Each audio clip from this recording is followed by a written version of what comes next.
ایک بیوہ عورت کی سچی کہانی۔ یہ ویڈیو اکیلے بیٹھ کر دیکھنے والی ہے۔ میرا نام سمینہ ہے۔ میں ایک متوسط گھرانے سے تعلق رکھتی ہوں۔ میری شادی ایک غیر برادری میں ہوئی۔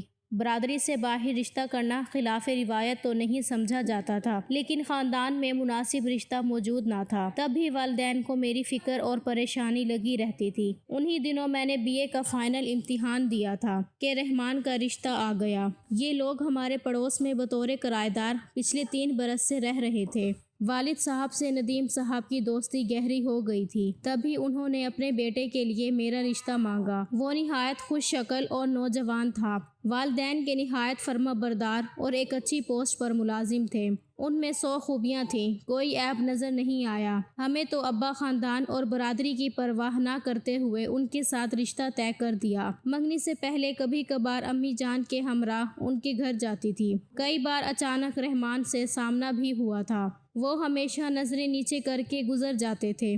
سچ کہوں تو وہ مجھے واقعی میں بہت اچھے لگتے تھے، تاہم کبھی بات کرنے کا موقع نہ ملا تھا۔ جب امی سے سنا کہ میرا رشتہ رحمان سے طے کر دیا گیا ہے تو میں بہت ہی خوش ہوئی۔ میرا دل باغ باغ ہو گیا۔ اللہ نے بن مانگے دل کی مراد پوری کر دی تھی۔ ابا اس رشتے پر بے حد مطمئن و پرسکون تھے۔ ان کے خیال میں اس سے بہتر رشتہ ملنا محال تھا۔ جان پہچان کے لوگ تھے۔ شادی کے بعد ابا کے گھر کے ساتھ والے گھر دلہن بن کر رخصت ہو گئی۔ اگرچہ مائکے قریب تھا، لیکن بلا وجہ آنا جانا نہیں رکھا تاکہ ساس سسر کو کسی قسم کی کوئی شکایت نہ ہو۔ امی بھی کمانے جاتی تھی۔ صرف چھوٹی بہنیں دن میں ایک بار چکر لگاتی تھیں، کیونکہ وہ مجھ سے بہت پیار کرتی تھیں اور شادی سے قبل ساتھ ہی سویا کرتی تھیں۔ اپنے آپ کو اب تنہا محسوس کرتی تھی، اس لیے دن میں ایک بار ضرور ملنے آتی تھی۔ سسرال والے اچھے لوگ ضرور تھے، ان کو میرے مائکے جانے پر کوئی اعتراض نہ تھا۔ خیر شادی کے بعد اللہ تعالیٰ نے ایک بیٹے سے نواز دیا، جس کا نام میرے سسر نے ایان رکھا۔ پھر اس خاندان کے گھر کا پہلا بچہ تھا۔ سب کی آنکھوں کا تارا اور دل کی ٹھنڈک۔ میری ساس اس کو دیکھ دیکھ کر جیتی تھی۔ رحمان کی وہ جان تھا۔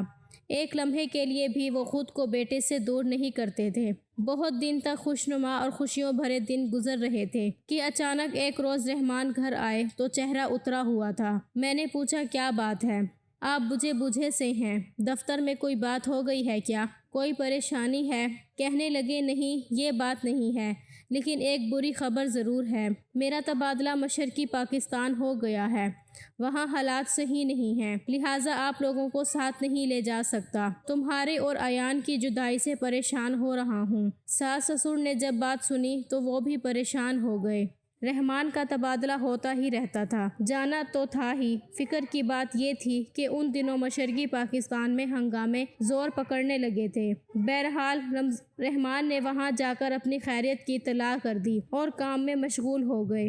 میں اپنی ساس کو خالہ کہا کرتی تھی۔ خالہ جائے نماز پر بیٹھی بیٹے کی خیریت کے لیے دعاگو رہنے میں لگی رہتی۔ میں بھی ہر نماز کے بعد رحمان کی خیر و عافیت کی دعا کرتی رہتی تھی۔ ان کو گئے ابھی چند ماہ ہی تھے کہ وہاں حالات خراب ہونے لگے۔ نیوز اخبارات میں ایسی ہولناک تصاویر شائع ہوتی تھیں کہ دیکھ کر رونگٹے کھڑے ہو جاتے تھے۔ اپنا کوئی عزیز ایسے حالات میں گھر جائے تو دل کا کیا حال ہوتا ہے۔ رحمان ادھر تھے۔ یہی سوچ کر زور سے دل دھڑکنے لگتا تھا کہ اللہ آج کا دن خیر سے گزر جائے، لیکن خدا کو کچھ اور ہی منظور تھا۔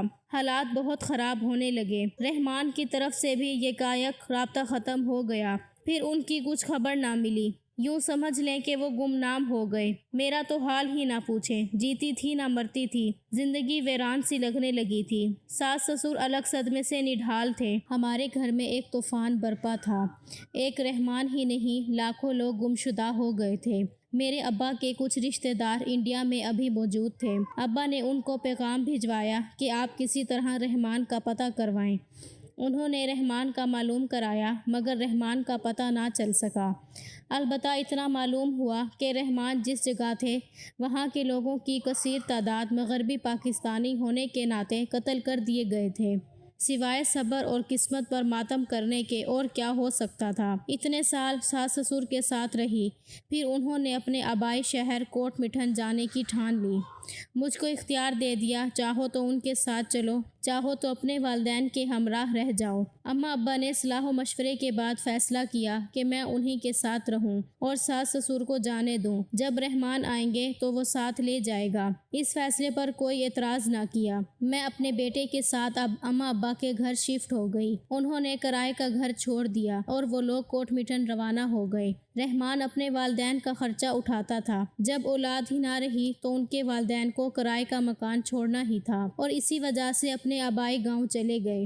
ان کا خیال تھا کہ کم از کم وہاں مکان تو ان کا اپنا ہے اور کچھ رشتہ دار بھی ہیں جن سے مدد ملنے کی امید تھی۔ اب اوپر اپنی بیٹی اور نواسی کا اضافہ بوجھ بڑھ گیا۔ ابا کی آمدنی اوسط درجے کی تھی لیکن وہ انجینئر تھے۔ دبئی جانے کی کوشش کرنے لگے۔ خدا نے ان کی سن لی اور دبئی اچھی ملازمت کی آفر مل گئی۔ ابا جان مجھ کو اور امی کو چھوڑ کر خود کچھ بہترین کمانے کے لیے پردیس کی فضاؤں میں اپنوں سے دور جا بسے۔ رفتہ رفتہ ہمارے حالات بہتر ہوتے گئے۔ ابا نے اتنا پیسہ کمایا کہ ہم نے اپنا گھر خرید لیا۔ ہم لوگ نئے گھر میں شفٹ ہو گئے۔ اب زندگی کی ہر آسائش تھی لیکن ایک رحمان نہ تھے۔ ان کے والدین خط بھیجتے اور میں بھی ان خطوط کا باقاعدگی سے جواب دیتی تھی۔ ایان کی فوٹو بھیجتی تھی۔ ہر سالگرہ پر ان کا مبارک کا فون یا کارڈ ضرور آتا تھا لیکن رفتہ رفتہ انہوں نے مجھ سے رابطہ کم کر دیا اور آہستہ آہستہ ایک دن ایسا آیا جب رابطہ بالکل ہی نہ رہا۔ ابا پاکستان میں نہیں تھے اور میں کوٹ میٹن نہیں جا سکتی تھی اور وہ لوگ بھی مجھ سے اپنے پوتے سے ملنے نہیں آئے۔ ہم 3 بہنیں اور ایک بھائی تھا۔ چھوٹی بہن کا رشتہ طے ہو گیا تھا، اس سے چھوٹی ابھی پڑھ رہی تھی۔ ابا دونوں بہنوں کی شادی کے لیے رقم بھجواتے تھے۔ بھائی بھی کالج میں داخلہ لے چکا تھا۔ ابو کو گئے 5 سال گزر گئے تھے۔ ان کا ویزا ختم ہونے والا تھا۔ ہم ان کے لوٹ آنے کی شدت سے منتظر تھے کیونکہ چھوٹی دونوں بہنوں کی شادی بھی کرنی تھی۔ والد کے آنے کی سبھی کو بے حد خوشی تھی لیکن یہ خوشی جلد ہی ختم ہو گئی۔ ابا اٹیک سے دبئی میں ہی انتقال کر گئے۔ ابا کے آنے کی بجائے ان کا جنازہ ہی آیا ہے۔ یہ خبر ہمارے لیے کسی قیامت سے کم نہ تھی مگر خدا کی مرضی میں کس کا دخل ہو سکتا ہے۔ امی نے بہنوں کی شادی دھوم دھام سے کرنے کی بجائے اسے سادگی سے رخصت کر دیا۔ ایان اب بڑا ہو چکا تھا اور اسکول جانے لگا تھا۔ اسکول پہنچانے اور لانے کا ذمہ میں نے لے لیا اور میں نے ایک اسکول میں ٹیچر کی جاب شروع کر دی جبکہ بھائی صبح کالج جاتا اور شام کو ایک اکیڈمی میں پارٹ ٹائم جاب کرتا تھا۔ زندگی کی گاڑی دھکیلتے ہوئے گزر رہی تھی۔ سب کو یقین ہو چکا تھا کہ رحمان مر چکے ہیں۔ اگر زندہ ہوتے تو کبھی نہ کبھی ضرور رابطہ کرتے۔ ساری دنیا یہی کہتی تھی لیکن نہ جانے کیوں میرے دل کو یقین نہیں آتا تھا۔ میرا یقین تھا کہ وہ زندہ ہیں، کبھی نہ کبھی ضرور لوٹ کر آئیں گے اور ہم زندگی میں کسی نہ کسی موڑ پر ضرور مل جائیں گے۔ اس دوران میرے لیے کئی اچھے رشتے آئے۔ امی اور بہنوں نے سمجھایا۔ بھائی نے بھی قائل کرنے کی کوشش کی کہ نکاح کر لو، خود کو حالات کے رحم و کرم پر مت چھوڑو، وقت کسی کا ساتھ نہیں دیتا۔ امی بہت زیادہ قائل کرنے کی کوشش کرتی تھیں مگر میرے اندر جو آس دیے کی لوہے کی مانند چل رہی تھی وہ بجھنے کا نام ہی نہیں لیتی تھی۔ اس پر جی رہی تھی کہ ضرور رحمان لوٹ کر آئیں گے اور میں ہزار دکھ برداشت کر کے بھی عمر بھر ان کا انتظار کرنا چاہتی تھی۔ میں سوچتی تھی کہ یہاں نہیں تو اگلے جہان میں ہی انہی کے نام کی رہنا چاہتی ہوں۔ وقت گزرتا رہا۔ ایان نے 10 جماعتیں پڑھ لی۔ امی جہاں سے گزر گئی۔ بھائی نے تعلیم مکمل کر لی، ان کو ملازمت مل گئی اور پھر آخرکار شادی بھی ہو گئی۔ میری دونوں بہنیں اپنے گھر میں خوش تھیں اور میں بھائی کے پاس رہتی تھی۔ اس کے علاوہ کہاں جاتی؟ مکان والد صاحب نے ایک خریدا تھا اس لیے بھائی مجھ کو دربدر نہیں کر سکتے تھے۔ پھر بھی بھابھی بھی برداشت کر رہی تھی۔ میں ان کے رویے کی عادی ہو چکی تھی۔ بے رخی کو کھاتے میں نہ لاتی تھی۔ اپنی تنخواہ سے اپنے اخراجات پورے کرنے کی کوشش کرتی۔ اسکول میں پڑھاتے کافی سال گزر گئے تھے۔ پرنسپل بہت عزت کرتی تھیں کیونکہ دیانت دار اور محنت سے ڈیوٹی دیتی تھی۔ ایک دن میں پرنسپل کے پاس بیٹھی تھی کہ انہوں نے ذکر کیا کہ ان کے ایک کزن بنگلہ دیش میں رہتے ہیں۔ میرے کان کھڑے ہو گئے ہیں۔ میں نے درخواست کی کہ اگر وہ مہربانی کر سکتی ہیں تو کیا میں ایک بار وہاں جا سکتی ہوں؟ اب حالات تو بہتر ہو گئے ہیں۔ پاکستان نے بنگلہ دیش کو تسلیم کر لیا تھا اور لوگ ادھر سے ادھر سفر کر سکتے تھے۔ میری التجا انہوں نے ان سے فون پر بات کروائی، فہد بھائی کو ساری بات بتا دی۔ وہ بولے آپ بنگلہ دیش آ کر کچھ روز میرے یہاں ضرور ٹھہر سکتی ہیں اور رحمان کی تلاش میں میری مدد کریں گے۔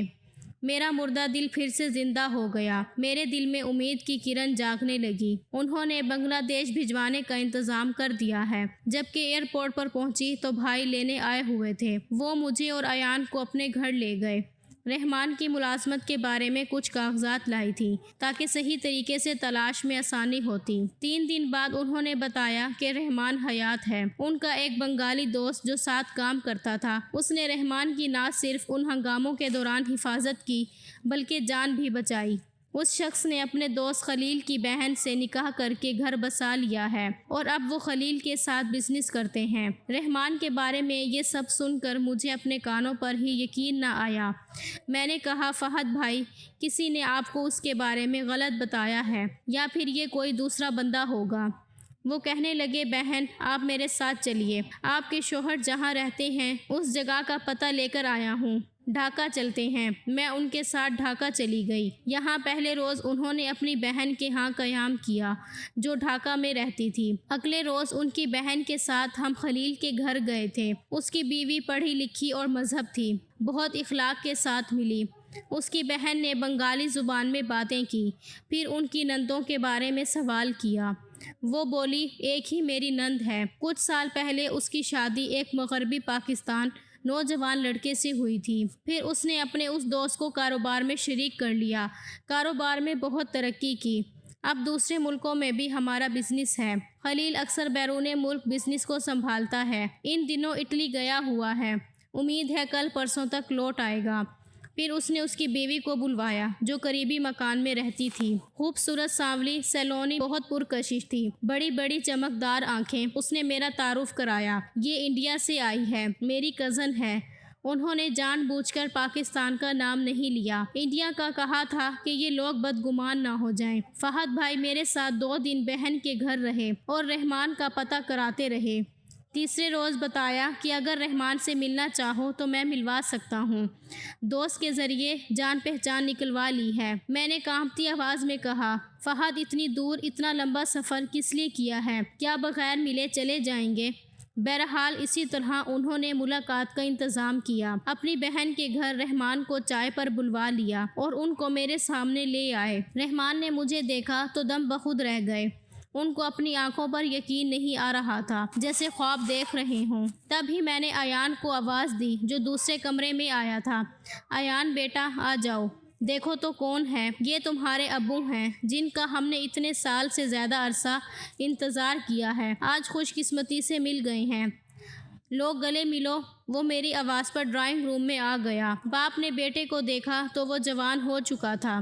اپنی کرسی سے لڑکھڑاتے ہوئے اٹھے اور ایان کو گلے لگایا۔ اب یقین ہو گیا تھا کہ یہ میرے سرتاج ہیں۔ میں تو اسی گمان میں تھی کہ کسی دوسرے رحمان کا فہد بھائی نے پتہ لگایا ہے، لیکن نہیں، یہ وہی تھے جن کے انتظار میں میں نے جوانی کے 18 برس گزار دیے تھے۔ وہ سامنے بیٹھے تھے، مجھ سے واضح لہجے میں بولے زندگی بچانے کی خاطر مجھے دوست کی ہمشیرہ سے نکاح کرنا پڑا، ورنہ وہ لوگ مجھ کو مغربی پاکستان ہونے کی وجہ سے جان سے مارنے کا تہیہ کیے ہوئے تھے۔ بس یوں سمجھ لو کہ زندہ تو تمہاری اور ایان کی خاطر رہنا چاہتا تھا، لیکن یہ زندگی تم لوگوں کے کام نہ آ سکی۔ جنہوں نے جان بچائی انہوں نے ہی لے لی ہے۔ اب میں ایسی زنجیروں میں جکڑ چکا ہوں کہ توڑنا بھی چاہوں تو توڑ نہیں سکتا۔ میری 3 بیٹیاں ہیں، ان کو چھوڑ کر پاکستان نہیں آ سکتا، اور یہ پاکستان چل کر رہنے پر آمادہ نہیں ہوتے۔ کیا کروں؟ انسان سے تقدیر کیا کچھ کراتی ہے۔ آنکھیں پھاڑے میں ان کی باتیں سنتی رہی، کانوں پر اعتبار نہیں آ رہا تھا، لیکن حقیقت تو حقیقت ہوتی ہے۔ میں نے پوچھا سرتاج اتنا تو بتا دیں کہ آپ کی زندگی کے بارے میں آپ کے والدین کو علم ہے یا نہیں؟ وہ بولے ان کو علم ہے، وہ 2-3 بار یہاں ملنے بھی آ چکے ہیں۔ کچھ دن پہلے بھی میں پاکستان آیا تھا۔ امی بہت بیمار تھیں۔ ابو کی وفات پر بھی 4 سال قبل جانا ہوا تھا، لیکن آپ لوگوں سے کیسے ملتا؟ آپ لوگوں نے تو گھر ہی بدل لیا تھا۔ یہ کہہ کر شرمندگی سے سر جھکا لیا۔ میں کیا بتاؤں، دل پہ قیامت گزر رہی تھی۔ میرا بیٹا اس کی صورت تک دیکھنا نہیں چاہتا تھا۔ رحمان چاہتے تو ہمارے کسی رشتہ دار سے پتہ معلوم کر سکتے تھے۔ وہ ہمارے کافی رشتہ داروں کو جانتے تھے، لیکن انہوں نے جان بوجھ کر یہ نہیں کیا، کیونکہ اب وہ اپنی زندگی سے خوش تھے۔ اس زندگی میں پہلی بیوی اور پہلے بیٹے کی کوئی گنجائش نہ تھی۔ مجھ سے بولے تم بنگلہ دیش میں رہ جاؤ، لیکن وہاں جانا مشکل ہی ہوگا۔ یہ لوگ ابھی بھی مغربی پاکستان کے باشندوں کو قبول نہیں کرتے۔ مجھے بھی اپنی دوسری بیوی سے تمہیں چھپانا پڑے گا، ورنہ میری 3 لڑکیاں مجھ سے جدا ہو جائیں گی۔ میں نے ان کو یہ کہہ کر خاموش کروا دیا کہ رحمان مجھے یہاں نہیں رہنا، میں یہاں رہ بھی نہیں سکتی۔ یہ ہمارے لیے محال امر ہوگا، اور اس سے بھی زیادہ محال سوتن سے چھپنا۔ افسوس، میں نے تمہارے انتظار میں بہت سارے برس دکھ میں گزار دیے، اور ابھی بھی گزاروں گی۔ زندگی ہے ہی کتنی مختصر سی ہے۔ رحمان بہت نادم تھے، معافی مانگ رہے تھے۔ مجھے معاف کر دو، میں بہت مجبور تھا۔ کاش اپنی زندگی بچانے کی خاطر یہ سودا کرنے کی بجائے کسی خنجر کا وار سہ کر جان ہی دے دیتا۔ میرے پاس ان کو کہنے کے لیے کچھ باقی نہیں بچا تھا۔ رحمان نے کہا کہ تم کو اور بیٹے کو رخصت کرنے ایئرپورٹ تک چلوں گا۔ میں نے ان سے کہا آپ کی مرضی۔ ایان سے بہت باتیں کرتا رہا، لیکن وہ چپ بیٹھا رہا۔ مدت بعد باپ کو دیکھا تھا۔ جب یہ چھوڑ کر گئے تھے تو 1 سال کا تھا۔ بھلا 1 سال کے بچے کو کیا یاد رہتا ہے؟ جب ہم ایئرپورٹ پر پہنچے تو کہا تم چلو، میں بس آتا ہوں، کچھ ضروری کام ہے، وہ نپٹاتے ہی آ جاؤں گا۔ مجھے پاکستان آئے ہوئے 3 مہینے ہو گئے کہ رحمان پہلے میرے ماموں کے گھر گئے اور ان کو لے کر ہمارے گھر آئے۔ وہ ہر بار معذرت کرتے تھے، معافی طلب کرتے تھے اور آنسو بہانے لگتے تھے۔ زبان الفاظ کا ساتھ نہیں دیتی تھی۔ ماموں نے مجھے سمجھانے کی کوشش کی، زندگی تھی تو مل گیا ہے، بیٹے کی خاطر سمجھوتا کر لو۔ اپنے بیٹے کو بیرون ملک پڑھا لکھا کر اس کا بھلا کرے گا۔ پھر اس کی بھی 3 بیٹیاں ہیں، بیٹا یہی ایک ہی ہے۔ میں نے کہا بھلا ہم کیسے وہاں ان کے ساتھ رہ سکتے ہیں؟ اگر یہ ہمارے پاس رہنے سے مجبور ہیں تو ہم بھی بنگلہ دیش جانے سے مجبور ہیں۔ یہ روپیہ پیسہ کس کام کا؟